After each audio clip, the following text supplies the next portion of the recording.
আসছে, এই বিষয়টা আমাদের জানা আছে না? নাই, একটু সাথে দেবেন। ঠিক তেমনি আমেরিকাতে শুরু করে হযরত প্রফেট মুহাম্মদ সাল্লাল্লাহু আলাইহি ওয়াসাল্লাম বারবার কুরুচিপূর্ণ আঘাত দিবার চেষ্টা করেছে। মেডিকেল সিনেমার মাধ্যমে, ফিল্মের মাধ্যমে, মিথ্যা কিতাবের মাধ্যমে, মিডিয়ার মাধ্যমে। কিন্তু মনে রাখবেন, আমার হুজুর এত মহান ব্যক্তি, এরা যতই আঘাত দিক না কেন আমার হুজুরকে আঘাত দিতে এরা কখনো পারেনি, আগামী তো কখনো, জোরে বলুন, পারবে না। কিন্তু আমরা ইউজ করি রাসূলের শানে আঘাত দিয়েছে, নবীর উপরে আঘাত দিয়েছে। অ্যাকচুয়ালি আমার নবীর উপরে কখনো কেউ আঘাত দিতে পারেনি আর পারবে না। কেন? আমার হুজুর এত বড় ব্যাপার। কেউ যদি মনে করে আমি সূর্যের আলোকে আড়াল করব বা সূর্যকে রুখে দেবো, সে কি কখনো পারবে? কিন্তু সূর্যটাও তো আমার রসুলের গোলাম, জানেন না? হুজুরের ইশারাতে সূর্য উঠেছিল। অতএব তামাম পৃথিবীতে যত শাহিনশাহ, বাদশাহ, নেতা যা আছে, সবাই যদি এক জায়গায় হয়ে, সূর্য তো অনেক দূরের কথা, একটা বাল্ব লাইট যদি জ্বালানো হয়, সেটাকে যদি বলা হয় যে একটু সাইডে সরে যাও উংলি ইশারা দিয়ে, কোনো দাদাগিরি চলবে না, কোনো নেতার নেতৃত্ব চলবে না। কিন্তু দোনোজাহানের সুলতান হযরত প্রফেট মুহাম্মদ রাসূলুল্লাহ সাল্লাল্লাহু আলাইহি সাল্লাম যখন মাওলা আলীর নামাজের জন্য সূর্যকে ইশারা করলো, ফিরে আসো, সঙ্গে সঙ্গে ফিরেছিলেন। তা আমার নেতা হলেন সূর্যর তিনারও নেতা। অতএব সেই নেতার উপরে আঘাত দিয়ে কখনো কেউ আঘাত দিতে পারবে না। কিন্তু তাহলে আমরা আন্দোলন করছি কেন? এই বিষয়টা খুব গৌর দিয়ে শুনবেন। আজকে উত্তরপ্রদেশের কানপুরে এক ব্যক্তি, একটা যুবক ছেলে, সে একটা ব্যানার লিখেছিল নবী দিবসের মাসে, তাতে লিখেছে আমি নবীকে ভালোবাসি। হঠাৎ করে ওই এলাকার প্রশাসন, উত্তরপ্রদেশ হচ্ছে ভারতের একটা অঙ্গরাজ্য, অর্থাৎ ভারতেরই একটা অঙ্গরাজ্য, ভারতেরই প্রশাসন, উত্তরপ্রদেশের প্রশাসন, তাদের হঠাৎ করে মাথায় লেগে গেল যে এই ব্যানারটা নাকি নতুন, এরকম কালচার আগে ছিল না, অতএব এটা টাঙাতে দেব না, এবং যারা এই কাজ করছে তাদেরকে বন্দী করেছে। এই তো বিষয়।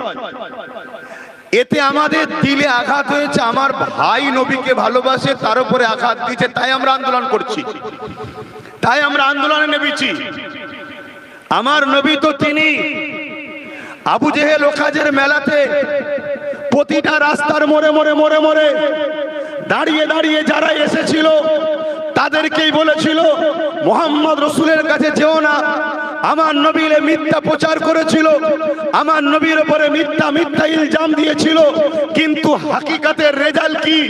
আবু জেহেল যাকে যাকে নিষেধ করেছে, সে আমার নবীর কাছে এসেছে, সে আমার নবীর আখলাক, চরিত্র, আদর্শে ইমানের কলেমা পড়ে মুহাম্মদ রাসূলের উম্মতের দলে ঢুকে গেছে। জোরে বলুন সুবহানাল্লাহ।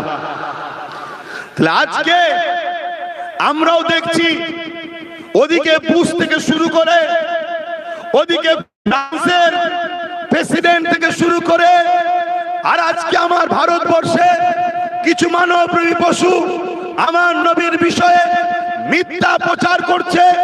আমার নবীকে ভালোবাসলে তাদের উপরে আঘাত করছে, আমার নবীর শানে মিডিয়াতে প্রচার করছে। আমি ভারতের মুমিন মুসলমানকে বলবো, ব্যথা না হলে সন্তান হয়নি, ব্যথা যত বাড়বে সন্তান তত বাড়বে। আমেরিকাতে ব্যথা বেড়েছিল, ইউরোপে ব্যথা বেড়েছিল, ইসলামের উপর আঘাত হয়েছিল, রাসূলুল্লাহকে যারা মানবে তাদের উপর আঘাত হয়েছিল। আজকে ইউরোপের মিডিয়া বলছে, আমেরিকার মিডিয়া বলছে আগামী 40-45 মধ্যে ইউরোপ দুনিয়া হবে সংখ্যাগুরু ইসলাম, সংখ্যাগুরু মুসলমান। তাই আমিও মনে করি মহান স্রষ্টা আবু জেহেলের দ্বারা নবীর দ্বীনের কাজ করিয়ে নিয়েছে। আমার ভারতবর্ষ নেতা সুরাতে কিছু মাথা মুটা আছে, আজকের আবু জেহেল তাদের দ্বারা হুজুরের বিরুদ্ধে কথা বলিয়ে, হুজুরের প্রেমিকদের উপরে আঘাত দিয়ে মূলত এই ভারতবর্ষের বুকে মুহাম্মদ রাসূলের গোলাম আগামী দিন আমার আল্লাহ বাড়িয়ে দিতে চাইছে, তার প্রমাণ হচ্ছে এটা। নারায়ে তাকবীর, নারায়ে তাকবীর। আমার নবীর উপরে প্রথম নবীর কাজ হবে মুহাম্মদুর রাসূলুল্লাহ। রিসার্চ করতে করতে দেখবে মোহাম্মদ রসুল তো শান্তির নাম, মোহাম্মদ রসুল তো মানবতার নাম, মোহাম্মদ রসুল তো প্রেমের নাম, মোহাম্মদ রসুল তো ঐক্যের নাম, মোহাম্মদ রসুল তো ভালোবাসার নাম, মোহাম্মদ রসুল তো গরিব দরদির নাম, মোহাম্মদ রসুল তো এতিমের অধিকারের নাম, মোহাম্মদ রসুল তো বিধবার মর্যাদার নাম, মোহাম্মদ রসুল তো জাতি মানুষ পণ্য নির্বিশেষে প্রত্যেকটা ইনসাফকে বাঁচাবার না। মোহাম্মদ রসুল তো যিনি 23টা বছরে তাম পৃথিবীর বুকে অন্যায়কে খতম করে, সন্ত্রাসকে খতম করে, আতঙ্কবাদকে খতম করে, জঙ্গিবাদকে খতম করে, লুটকে খতম করে, অত্যাচারকে খতম করে, অন্যায়কে খতম করে, নেশা জাতীয় দ্রব্যকে খতম করে এই পৃথিবীর বুকে এতিমের অধিকার দিয়েছে, নারীর মর্যাদা দিয়েছে, বিধবার মর্যাদা দিয়েছে, মা বাবার সম্মান দিয়েছে, মানুষকে বাঁচার রাস্তা দিয়েছে। এক কথায় 23টা বছরে মোহাম্মদ রসুলটাকে যিনি তামাম পৃথিবীর বুকে সাম্য, শান্তি, ভ্রাতৃত্ব, সৌহার্দ্য, ঐক্য, একতা, প্রেম, ইনসাফ, ইনসানিয়ত, ন্যায়, সত্য প্রতিষ্ঠিত যিনি করেছে তিনি হলেন মোহাম্মদুর রাসূলুল্লাহ। নারে তাকবীর! বিশ্ব নবী, বিশ্ব নবী। এই যে বলছে বিশ্ব নবী, আমার নবী বিশ্ব নবী নয়, আমার নবী তামাম কায়নাতের নবী। বলুন তামাম কায়নাতের নবী, কুল কায়নাতের নবী, কুল কায়নাতের নবী। তো সমস্যা অনেক কিছু আলোচনা আছে, তবে আমি কিছু কথা একটু অন্য সাইডে বলবো। আমার ভাইয়েরা হুজুরকে নিয়ে সব আলোচনা করেছে। অবশ্যই যেখানে যেখানে মাহফিলে যায় সেখানেও একটা আলহামদুলিল্লাহ ছোট হলেও জনসভা হয়, সেখানেও হুজুরকে নিয়ে আলোচনা করা এটা আমাদের দায়িত্ব। তবে আপনাদেরকে বলবো, এই যে আই লাভ মোহাম্মদ রাসূলুল্লাহ সাল্লাল্লাহু আলাইহি সাল্লাম এই যে ব্যানারটা নিয়েছেন, এই ব্যানার বা এই যে ফেস্টন, এই যে পতাকা বা এই যে আপনারা লিখিত নিয়ে বেরিয়েছেন, এর যদি সম্মান যথাযথ করতে না পারেন তাহলে আপনার মধ্যে আর ওই সকল মানবরূপী পশুর মধ্যে কিছু পার্থক্য থাকবে না। কিছু মাথায় ঢুকলো আমার কথা? অতএব আমরা কোন ধর্ম, ব্যানারের ধর্ম আমাদের নয়, ফটোর ধর্ম আমাদের নয়, মূর্তির ধর্ম আমাদের নয়, ভাষ্যকারের ধর্ম আমাদের নয়। তাই একটা ভাই লিখেছে আই লাভ মোহাম্মদ রাসূলুল্লাহ, এটার সঙ্গে ধর্মের কোনো ব্যাপার নয়, এটা তার প্রেমের ব্যাপার। অতএব তাকে রুকেছে আমার ধর্মের উপরে আঘাত নয়, এটা আমার একজন ভাইয়ের প্রেমের উপরে আঘাত।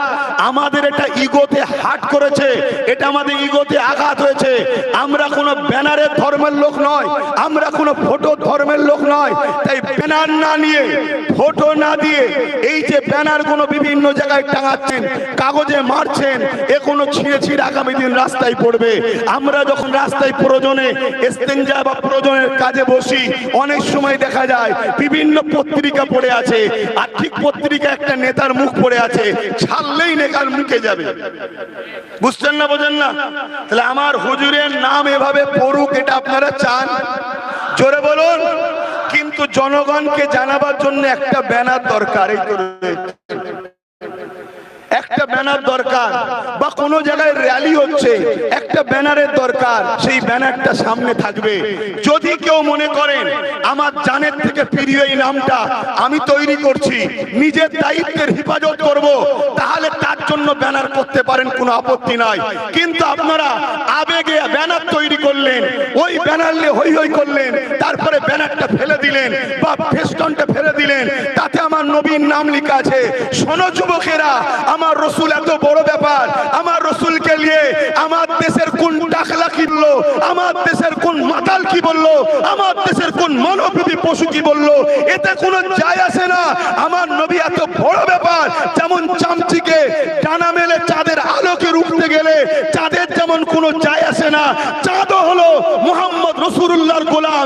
তাই তো হাবিবি আমানকে যখন রাসূলুল্লাহ বলেছিলেন আকাশে দেখতে চাও তো চাঁদকে আমি দুটুকরো করে দিচ্ছি, আমার নবী উংলি ইশারা করতে দেরি, এক টুকরো আবু কুবাইস পাহাড়ের এই দিকে, আর এক টুকরো আবু কুবাইস পাহাড়ের ওই দিকে।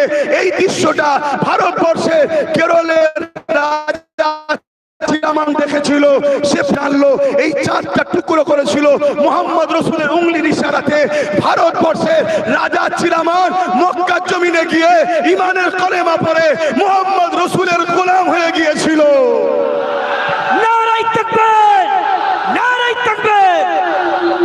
আমার নবী এত বড় ব্যাপার, তাই বলে যায় মিম অক্ষরটা মুহাম্মদ রাসূল সাল্লাল্লাহু আলাইহি ওয়াসাল্লামের মিম অক্ষরটা যদি এক দাড়ি পাল্লায় রাখা হয় আর বাকি আল্লাহ যা বানিয়েছে কুল কায়নাতে সবটাকে যদি এক পাল্লায় রাখা হয় মুহাম্মদ রাসূলের মিমটা আদব সম্মান ভালোবাসা প্রেম সব দিক দিয়ে ভারী হবে। জোরে বলুন সুবহানাল্লাহ। তিনি হলেন মুহাম্মদ রাসূল। তাই আপনারা আমাকে ভুল বুঝছেন না তো? ব্যানার তৈরি করেছেন, যখন আমি এখানে বসে বক্তব্য দিচ্ছি আমার ওই ভাইটার হাতে ব্যানার, উঠে দাঁড়াও। আমি কোথায়, তোমার ব্যানার কোথায় বল? আমি তোমার হাতের ব্যানারের উপরে দাঁড়িয়ে আছি।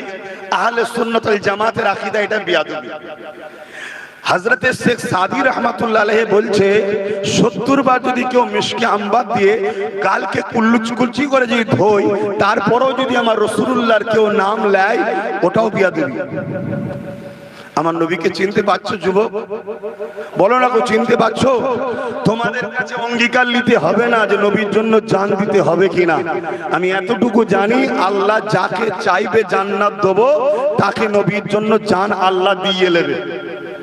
কিন্তু আমাদের এই চেষ্টা থাকা দরকার আছে না নাই? আজকে বাদুরিয়া আহলে সুন্নাত ওয়াল জামাতের শাখা কমিটির ব্যবস্থাপনায় আমার এলাকার যুবক ছেলেদের ব্যবস্থাপনায় এবং উলামা ভাইদের আগমনে আপনারা বিশেষ করে আমার নবীর নওজোয়ান যুবক উম্মত আপনাদের আগমনে আজকের এই প্রোগ্রাম এখানে হচ্ছে। দ্বিতীয় আরেকটা কথা, এই যে হঠাৎ করে বলল ব্যানারে লেখা যাবে না, এটার পিছনে আরো কিছু রহস্য থাকতে পারে না? আবু জেহেলকে জিজ্ঞেস করা হয়েছিল গোপনে তার বন্ধু যে মুহাম্মদ রাসূলকে তুমি কি সত্যি মনে করছো জাদুকর? আবু জেহেল বলেছিল, আরে বোকা, মুহাম্মদ রাসূল বেশক হক ও নবী। বলুন সুবহানাল্লাহ। তাহলে মানছো না কেন? বলছে মানলে আমার অন্যায়ের জুলুমের অত্যাচারের রাজত্ব চলে যাবে। আমি যে ফ্যাসিস্ট চিন্তা ভাবনাতে মানুষের যে খোদা সেজে বসে আছি, মুহাম্মদ রাসূল বলছে মানুষ কখনো মানুষের দাসী হবে না, মানুষ একমাত্র স্রষ্টার দাসী হবে। এই দাসত্ব প্রথাকে মুহাম্মদ রাসূল ভেঙে দিতে এসেছে। যদি মুহাম্মদ রাসূলকে মেনে নি তাহলে আমার দাসত্ব প্রথার সাম্রাজ্য চলে যাবে। তা আজকে আমার ভারতবর্ষে সে ওপরের দাদা হোক আর নিচের দিদি হোক, ইনারা কি জানে না মুহাম্মদ রাসূলটা কে? আপনাদের কি মনে হয় জানে না? 100% জানে, আমাদের থেকে অনেক ভালো জানে। আমরা তো রিসার্চ করা বন্ধ করে দিয়েছি, তারা কোটি কোটি ডলার দিয়ে রিসার্চ করছে আমার রাসূলকে নিয়ে, আরো ভালো জানে। তাহলে এই আঘাত দিবার কারণ কি? আমার মনে হয় এই আঘাত দিবার কারণ একটা, আমাদের ব্রেনকে এই দিকে ঢুকাতে চাইছে। সমাজে শিক্ষা নাই, সমাজে কারবার নাই, সমাজে এডুকেশন নাই। কেউ বলেছিল 2 কোটি চাকরি দেবো, এত বছর ক্ষমতায় বসে আছে, চাকরি তো নয়। কেউ বলেছিল সমাজের উন্নতি করব, উত্তরপ্রদেশে 5000 স্কুল বন্ধ হয়ে গেছে। উত্তরপ্রদেশের দলিতরা রাস্তায় বেরোলে মার খাচ্ছে, আদিবাসীরা মার খাচ্ছে, এসটিরা মার খাচ্ছে, এসসিরা মার খাচ্ছে। উত্তরপ্রদেশের হালত বড় খারাপ। উত্তরপ্রদেশের আইন ব্যবস্থা ধ্বংস হয়ে গেছে। উত্তরপ্রদেশের জঙ্গল রাজ চলছে, উত্তরপ্রদেশের গুন্ডা রাজ চলছে।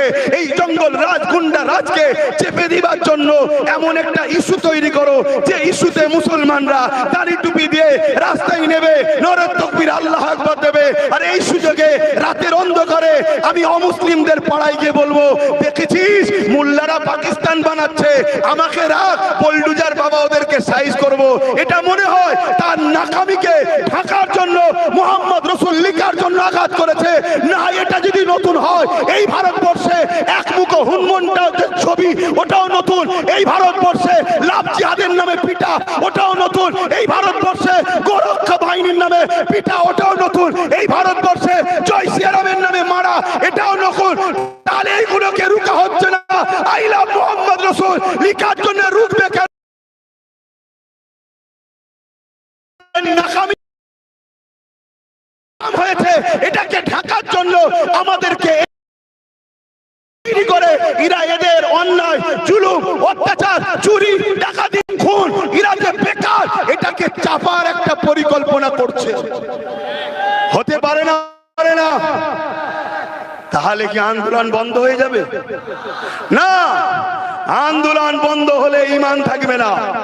ইমাম মালিক হুজুর বলেছে যে আমার রাসূলুল্লাহ ব্যাপারে কেউ যদি আঘাত দিবার চেষ্টা করে, তুমি যদি তার বিরুদ্ধে সংগ্রাম না করো, তোমার মধ্যে ঈমান থাকতে পারে না।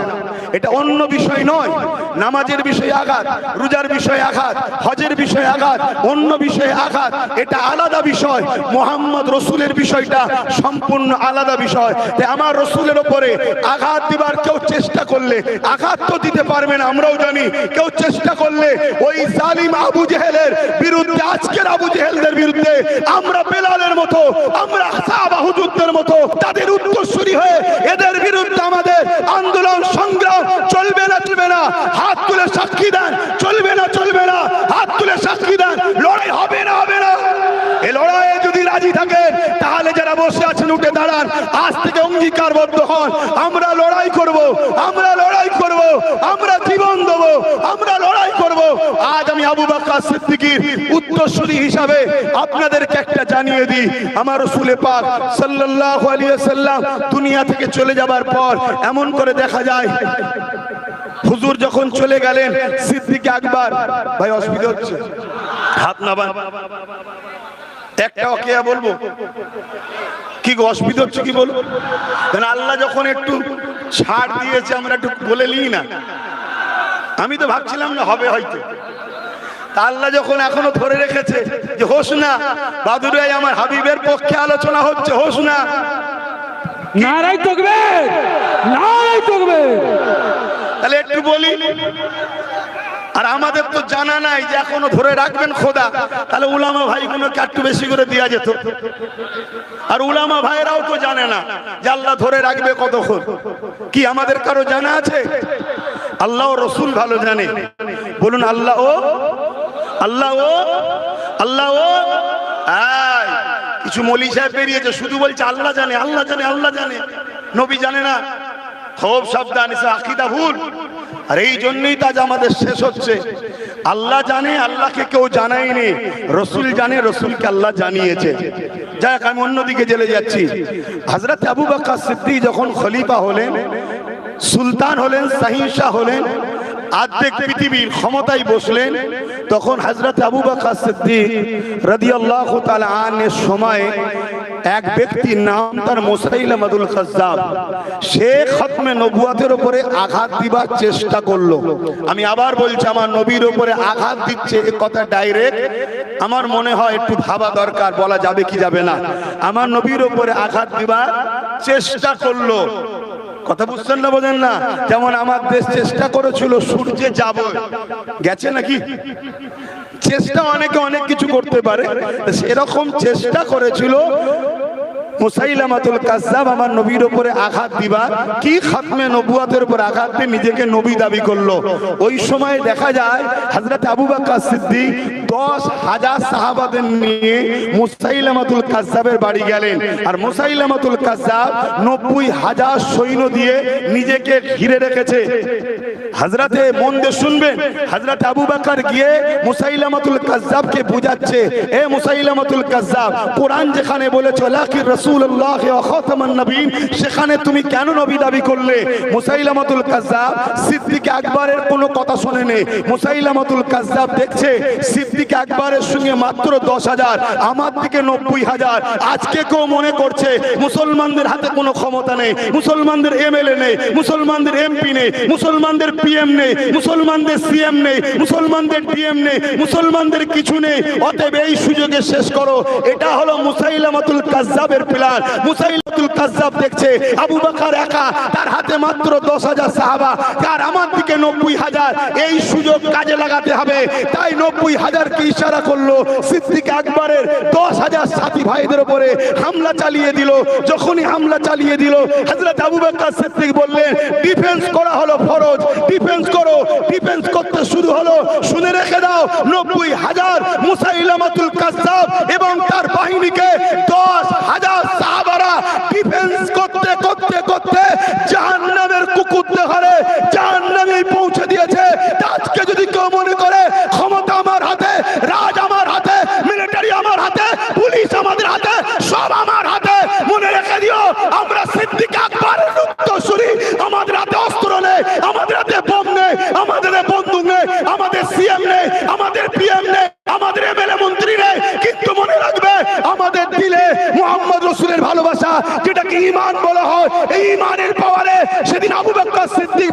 করেছে, ইনশাআল্লাহ এই ইমানের পাওয়ারে মঈনুদ্দিন আজমিরি বিজয় করেছে।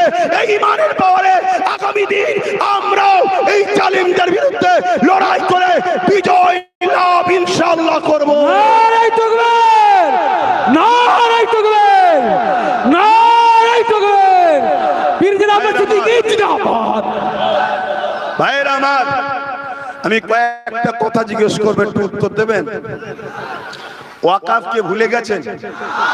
আমার তো মনে হচ্ছে আইলাম মুহাম্মদ রাসূলুল্লাহ সাল্লাল্লাহু আলাইহি সাল্লামের ব্যানারকে রুকার পিছনে ওয়াকাফকেও ভুলাবার পরিকল্পনা আছে। দেখুন ওয়াকাফের আলোচনা হচ্ছে সব জায়গায়, এইটাই পেরেছেন। যেমন তিলকতমা বোন চলে গেল, তিলকতমা তিলকতমা, তারপরে চলে গেল তামান্না তামান্না তামান্না, তারপরে চলে গেল একটা আদিবাসী বোন, আদিবাসী বোন আদিবাসী বোন। এইবারে একটার পর একটা একটার পর একটা দিচ্ছে, এক একটা ভুলে যাচ্ছি। তা আগামী দিন এই ওয়াকাফকে নিয়ে সমাজ বিরোধী, ইসলাম বিরোধী, সংবিধান বিরোধী, মানুষের অধিকারের জন্য যদি আমি আব্বাস সিদ্দিকী ব্যারিকেডে ডাকি, ঘরের কাছে ডেকেছি এসেছেন, ব্যারিকেডে যদি ডাকি গাঁটের পয়সা খরচ করে, আমার ডাকে কারা সারা দিয়ে যেতে রাজি আছেন? হাত তোলেন। নারায়ে তাকবীর, নারায়ে তাকবীর। এ হাত সত্য তো? এই তুই যাবি না? হাত সত্য তো? জোরে বলেন হাত সত্য তো? গাছে তুলে মই কাটছেন না তো? শুনে রাখেন, নিজের জন্য লড়াই করিনি। যদি নিজের জন্য লড়াই করতাম, যেদিন বাপ মাকে গাল দিয়েছিল সেদিন রাস্তায় নামতাম। নিজের জন্য যদি লড়াই করতাম, যেদিন দাদুকে গাল দিয়েছিল সেদিন রাস্তায় নামতাম না। মিশন একটাই, আমার রসুলের দিন, আমার রসুল, আমার কোরআন, এটাই হলো আমাদের মিশন। তাই আগামী দিন বক্তব্য তো অনেক হবে, আলোচনা, সেই জায়গাটা মেন জায়গাটা হলো ব্যারিকেড ময়দান। এবারে আমরা খুব শিগগিরই কাগজ জমা দেবো, সেই জায়গায় আমরা পারমিশনের জন্য ফেলবো, আমরা ব্যারিকেড করব, সেখানে আমরা সমস্ত মানুষ ঐক্যবদ্ধ হয়ে যাব। কেন পাওয়ার দেখানোরও মাঝে মাঝে প্রয়োজন আছে, আছে না নাই? অনেকে মনে করে ছোট ছোট জঙ্গলে নাকি বাঘ থাকে না। আমরা ছোট ছোট উলামারাই আমরাও যে কিরকম আছি এটাও আমাদেরকে দেখাবার দরকার আছে না নাই? আমার দেশে প্রতি বছরে 26শে জানুয়ারি কলিকাতাতে মাটির তলা থেকে আমার দেশের মহানায়ক যারা সেনারা বাহির হয়, জানেন তো নাকি? কেন? এটা মাঝে মাঝে দেখায় পাকিস্তান, মুখ সামলে কথা বলাম কিসি সে কম নেই, এটা দেখানো দরকার আছে না নাই? তাহলে দেশের মধ্যে যারা আবার বিভাজন করছে, গাদ্দার আছে, তাদেরকেও দেখাবার জন্য ব্যারিকেডে যাওয়া দরকার আছে না নাই? এই ব্যারিকেড ডাকলে দুটো লাভ হবে। একটা হলো পাড়ার ছদ্মবেশী মুসলিম সুরাতে মুনাফিকগুলোকে চেনা যাবে, কে রোকে দেখা দরকার আছে। দ্বিতীয় নম্বর কি লাভ হবে? আমাদের সংবিধানের 25 নম্বর আর্টিকেলে আছে, মানুষ তার নিজের ধর্ম করবে, নিজের ধর্মের প্রচার করবে, নিজের ধর্মকে পিয়ার করবে, কারো বাধা দিবার অধিকার নেই। তাই ভারতবর্ষে কেউ যদি বলে আমি ন্যাংটো ঠাকাটাই আমার ধর্ম, ওটাকেও বাধা দিবার অধিকার নেই। কেউ যদি বলে আমার অমুক জায়গায় ঘন্টা ঝুলিয়ে দেওয়াটাও ধর্ম, ওতেও বাধা দিবার আমাদের অধিকার। কেউ যদি বলে পাঁচটাই আমার খোদা, ওকেও বাধা দিবার অধিকার। কেউ যদি বলে সূর্য আমার প্রভু, ওকে বাধা দিবার অধিকার। কেন? সবাই নিজ নিজ পছন্দ, ঠিক না বেঠিক গো? কেউ যদি রাত্রিরে সই এক খোদা দিয়ে ঘুম থেকে উঠে আর এক খোদা ধরে, এতেও বাধা দিবার অধিকার। কিন্তু আমরা দেখছি হিন্দু ভাই, আদিবাসী ভাই, সাঁওতাল ভাই, দলিত ভাই, মতুয়া ভাই, শিখ ভাই, পাঞ্জাবি ভাই, সব ভাইয়েরা তারা তাদের ধর্ম স্বাধীনভাবেই করছে, কোনো জায়গায় হস্তক্ষেপ নেই। বারবার হস্তক্ষেপ আমার ইসলামের উপরে হচ্ছে। এর কারণটা কি আপনি একটু বিবেচনা করবেন। তবে আমি মনে করি এর কারণ একটাই, আমাদের হাতে লাঠি নেই। এই পাগলা কুকুর ডাকলে পিটাবার জন্য আমরা তৈরি নেই। আমি ওই লাঠির কথা বলিনি যে লাঠি বুঝার, বুঝতে পেরেছেন তো নাকি? হ্যাঁ, ওই একটাই যে লাঠি সবে হয়েছে আমাদের, বুঝতে পেরেছেন তো নাকি? লাঠি দরকার, তাহলে কি হবে? ঠিক জায়গায় যে ঠুকে দেবে, ঠিক জায়গায় ঠুকলে তাহলে তখন কিন্তু ঠান্ডা হতে বাধ্য হবে। আপনি খেয়াল করে দেখুন না, আমার কথা ভুল দিচ্ছেন না তো আপনারা?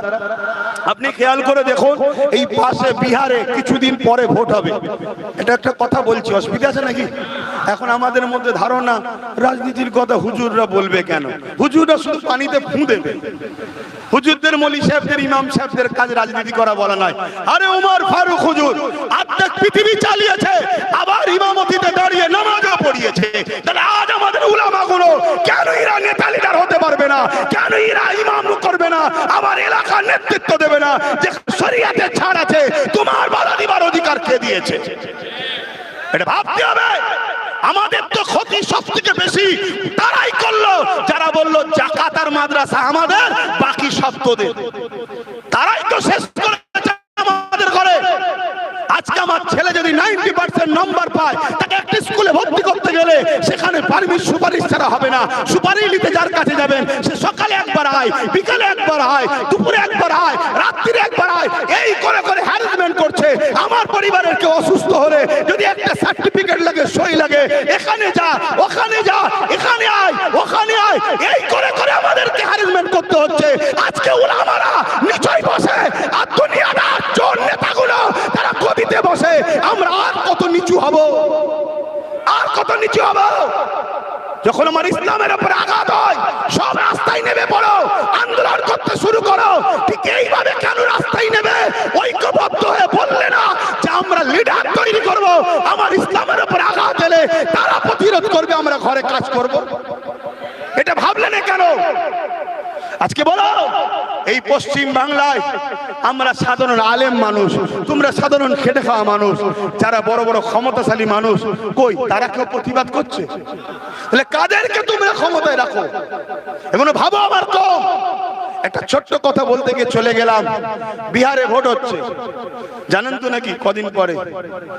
তো এই ভোটেতে সম্ভবত লালু যাদব না কি বলে, তার ছেলেকে জিজ্ঞেস করছে যে আইলাম মোহাম্মদ সাল্লাল্লাহু আলাইহি পুরো দেশে একটা আলোচনা চলছে, এলি আপনার রায় কি? তখন সে উত্তর দিচ্ছে, আমি বিহার নিয়ে পেরেশানি আছি। ভাবো ভাবো। আর ওই রকম লোককে 14% বিহারের মুসলমান ভোটে প্রধান মুখ্যমন্ত্রী করবে বা জিতাবে, যার তোমার নেতার বিষয়ে কোনো চিন্তা ভাবনা নেই, কথা বলার একটা শব্দও নেই যে না এটা যোগী প্রশাসন অন্যায় করছে, এতটুকু তো বলতে পারতো না। তুমি ভাবো। আমার তো যেমন আমার রাজ্যে কেউ বললো কি যে ওয়াকাবলে আন্দোলন এখানে নয়, দিল্লি চলে যাও, বলেছো না বলেনি? এই তো চলছে আমাদের অবস্থা। অতএব জাইলা মুহাম্মদ সাল্লাল্লাহু আলাইহি ওয়াসাল্লামের বিরুদ্ধে যে প্রশাসন বা যারা আঘাত দিয়েছে, তার থেকে বড় আসামি আমরা। আমরা সারা জীবন একে বাঁচাও, একে রোকো, একে বাঁচাও, একে রোকো, একে বাঁচাও, একে রোকো। একবারও আমরা ভাবলাম না আমরা কবে উঠবো, আমরা কবে দাঁড়াবো, আমার কম কবে দাঁড়াবে, নিজেদের কখন পাওয়ার আসবে, একবারও আমরা ভাবিনি। এই জন্য তো আজকে আমাদের এই দুর্দশা হচ্ছে। মনে রাখবেন, মুফতি যদি ফতোয়া দেয়, মুফতি কাটলে মানায়। এখন এখান থেকে উলামারা যদি একটা ফতোয়া দেয়, আর আপনারা যদি সাধারণ ছেলে, ওই স্কুলেও হয়তো যায়নি, আপনি যদি বলেন ফতোয়াটা ভুল হয়েছে, এটা কি হাস্যকর নয়? একটু সারা দেন না। আমার এই কথাই কি রেগে গেলেন নাকি? মনে কষ্ট হলো? কারা কারা আমার সঙ্গে একমত হাত তুলে দেখান। একমত তো নাকি? ভয় খাচ্ছে? আর কত ভয়কে থাকবেন? সব আঘাত দিতে দিতে দিতে দিতে আমাদের জানের থেকে বেশি প্রিয় সেই রসুলের নাম লেখাতে এখন অ্যালার্জি হচ্ছে। এখনো বুঝতে আমাদের বাকি। ওই উত্তরপ্রদেশে এই টাকলা আসার আগে যতগুলো সরকার ছিল সব সেকুলারের নামে। আজকে যখন এত বড় একটা অন্যায় হচ্ছে, সেই সেকুলার সরকারের প্রধানগুলো মুসলমানের পাশে কি দাঁড়িয়েছে? আজকে আমরা যাদেরকে সেকুলার মনে করে ছুটছি, কাল একটা দিন আসবে এরাও সব শীতের ঘুম ঘুমাবে, আমরা একা ফেঁসে যাব। অতএব সময় থাকতে থাকতে নিজের হাতে লাঠি তৈরি করো, বোঝার হয় বোঝো, আর যদি খারাপ লাগে তাহলে আমার কিছু বলার নেই, আমার থেকে দূরে থাকো। আসলে হক কথা বলবো। কি ভাইয়েরা, উলামা ভাই অসুবিধা হচ্ছে নাকি? এখন উলামারা বলতেও তো ভয় খাবে, কেন? সামনে ক্যামেরা, সামনে ক্যামেরা। তাহলে বলেন আজকে উলামাদের স্বাধীনতা কোথায়?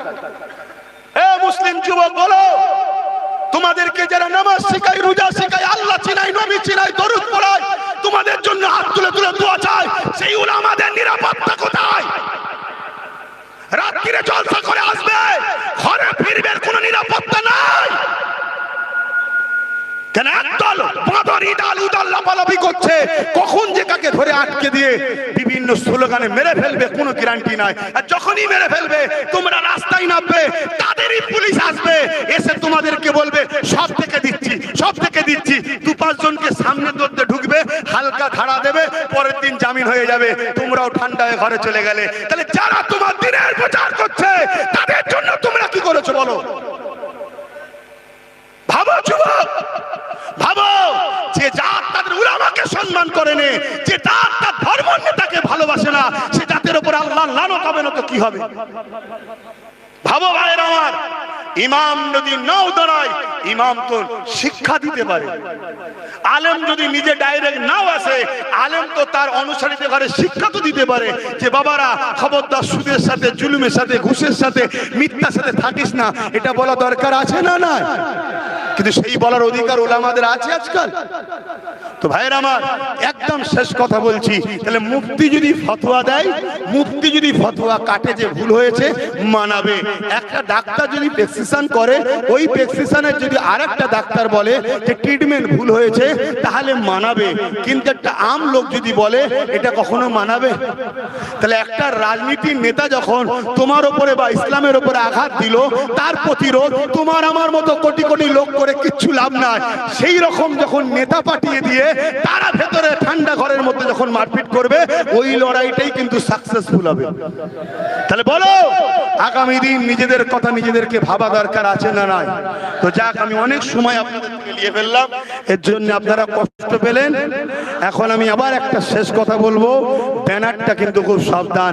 অনেকে গাড়ির সামনে, মোটরসাইকেলের সামনে লাগাচ্ছে বা গেঞ্জি তৈরি করছে, ওই গেঞ্জি নোংরা কাপড়ের সঙ্গে কাচবেন, এটা কিন্তু ইমানের ক্ষতি হবে, এটাও মাথায় রাখবেন। তো প্রতিবাদ আগামী দিন হবে না? হবে না?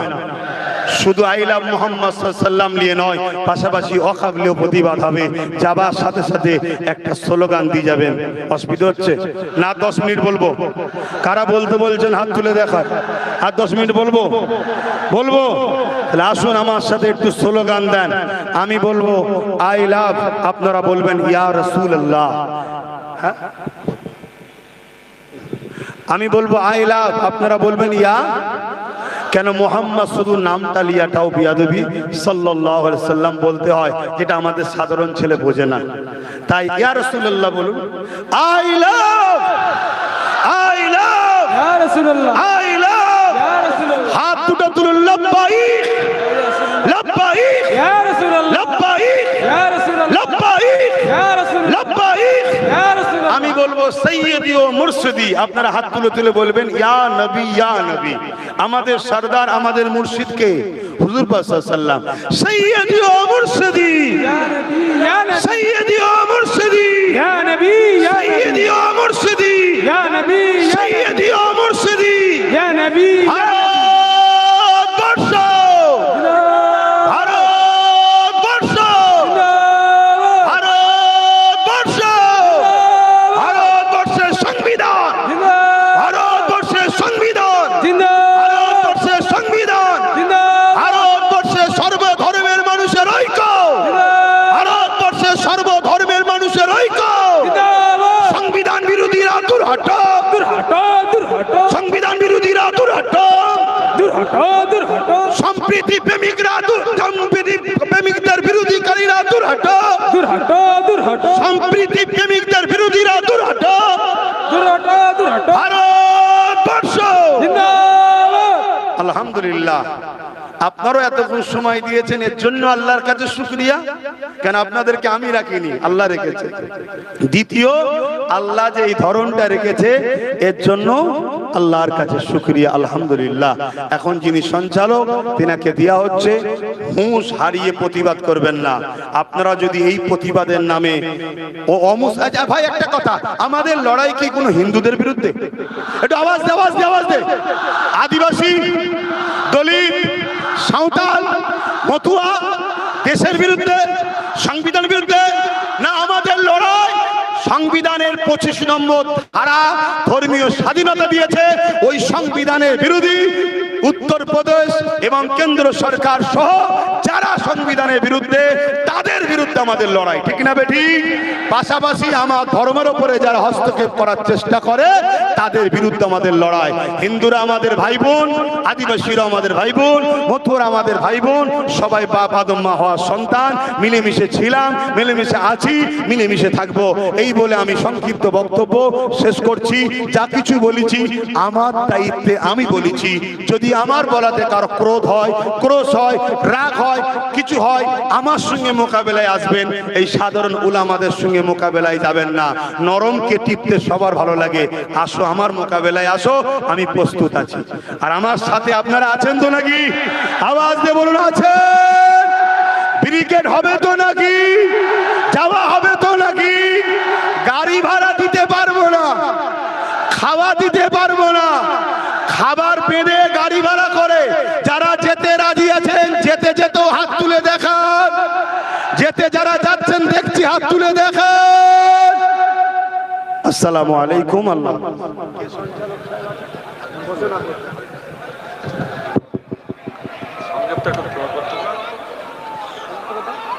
আলহামদুলিল্লাহ,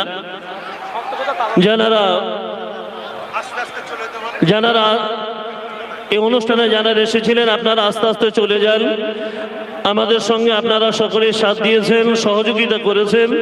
পুলিশ প্রশাসন আপনারাও সহযোগিতা করেছেন। মামুনেরা যারা এসেছেন আপনারা একটু পরে যান। যারা এই অনুষ্ঠানে আপনারা এসেছিলেন আপনারা আস্তে আস্তে চলে যান। রাস্তাতে যে সমস্ত গাড়ি ঘোড়া আছে, গাড়ি ঘোড়া আস্তে আস্তে আপনারা চলে যান। পুলিশ প্রশাসন আমাদের সুন্দর সাথ দিয়েছেন, আমাদের কোনো ত্রুটি হয়নি, আমাদের কোনো সমস্যা হয়নি। পুলিশ প্রশাসন আমাদের সবসময় আমাদের সঙ্গী হয়ে সাথ দিয়েছেন। আলহামদুলিল্লাহ, আমরা তাদেরকে ধন্যবাদ জানাই। ধন্যবাদ জানাই যে সমস্ত এলাকার আলেম ওলামা, মসজিদের ইমাম, গুণীজন, সকলকে ধন্যবাদ জানাই।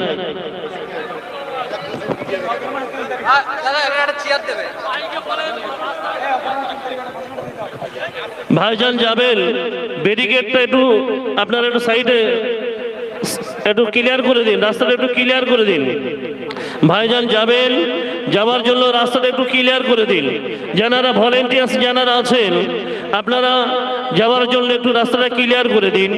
একটা বিশেষ করে দাওয়াত দেওয়া হচ্ছে আগামী 2রা ও 3রা অকারণ রঘুনাথপুর পূর্বপাড়া জামে মসজিদ প্রাঙ্গণে পীরজাদা আব্বাস সিদ্দিকী ভাইজান তিনি আসেন, আপনাদেরকে খাস করে দাওয়াত দেওয়া হচ্ছে। আর প্রশাসন বন্ধুদের সহযোগিতা করবে, তারা আমাদের বন্ধু, আমাদের রাগ তাদের সঙ্গে নাই। যারা এসেন আপনারা সকলে আস্তে আস্তে চলে যান। পুলিশ প্রশাসন আমাদের বন্ধু, তাই তারা আমাদের অনেক সহযোগিতা করেছেন, সেই জন্য